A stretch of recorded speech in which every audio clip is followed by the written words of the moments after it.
Hey Abby, it's Erin. I just wanted to walk you through some of the basics of Illustrator so I can get you to a point where you can adjust the things that you need me to adjust. So the first thing that I'm going to show you how to do is adjust your watermark.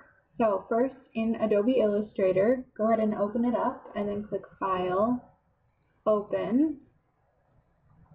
And I have all of the EPS files I made for you for the watermark right here. I'm going to open the one that's called Vertical Photo Watermark Left.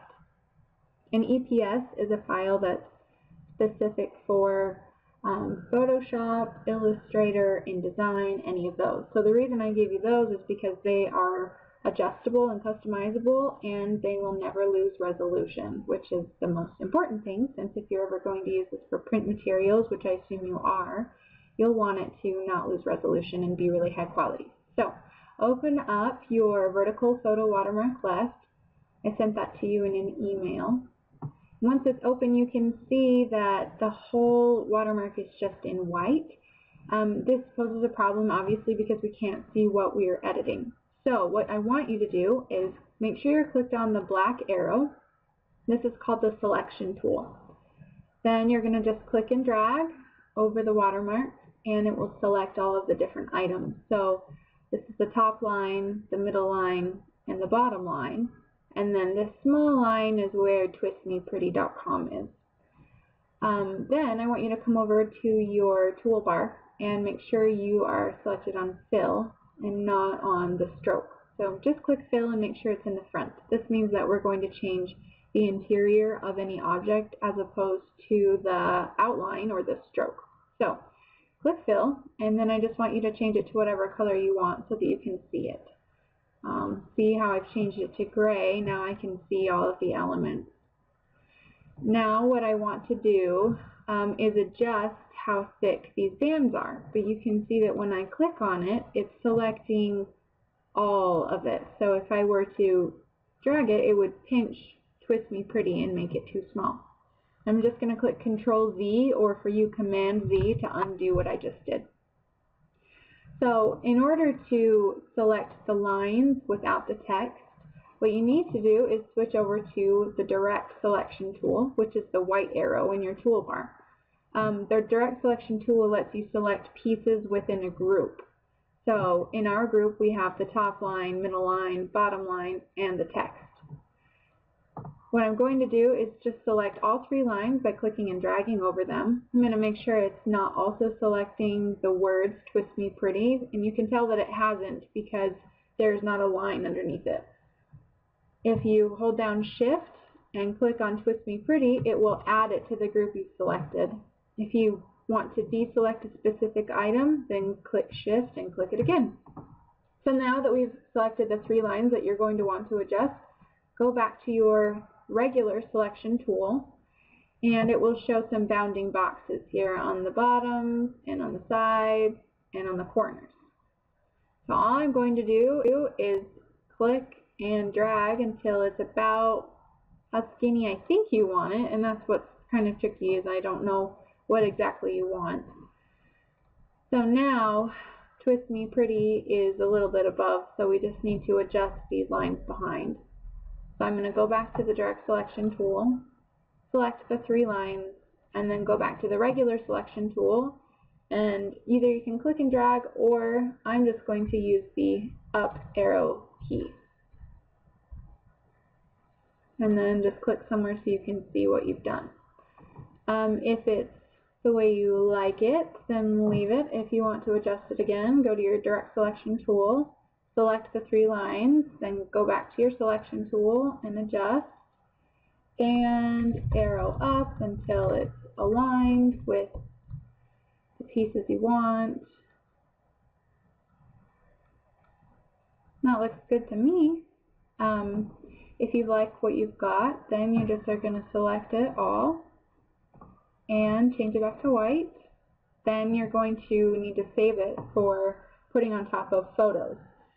That means that you'll need a file type that supports transparency. So you'll go to File, Export. I'm going to make sure I have it selected as PNG, which is a file type that supports transparency. Now I'm going to choose Artboard 1, and then I'm going to click Save. You want to make sure that if you're ever using something specifically for your website, so in this case you want to have your resolution set to 72 pixels per inch, which is what PPI stands for. If you were going to print this out, I would say move it up to high resolution so that it had no pixelation when you printed it. Anyway, but 72 PPI is optimal for a website. That way your loading times are minimal, and the more you increase the resolution on a computer monitor, it's not going to look any clearer, simply because monitors only have 72 pixels per inch, so it can't get any better than that. So then just make sure you have it set to transparent. If you had it on black, you'd be able to see down here in the little preview window what it looks like, but we want it to be transparent. And then click OK. I've already made one of these, so I'm going to replace it with the one I just did. And it's all saved. So I'm going to pull it up in my folder really quickly just to make sure that it looks the way we want it to look. So here it is, vertical photo watermark left. And it puts 01 at the end of it because we were doing Artboard 1. You can see that it's thinner now, and you should be able to place that on a Photoshop image. Or the other thing you can do is go ahead and just save this EPS. Because in Photoshop, you can place an EPS on a photo, which means that you can adjust the EPS right from Photoshop if you need to. So that's all. I think now you'll be able to adjust that watermark however you want. I'll keep playing around for you just so you can see everything that you can do. I'm going to highlight it all. We'll change it back to green or something. If you do get to the point where you want to move around the justification of Twist Me Pretty, what you can do is just go to the Direct Selection tool, click on the text, and then hold down Shift and highlight these lines.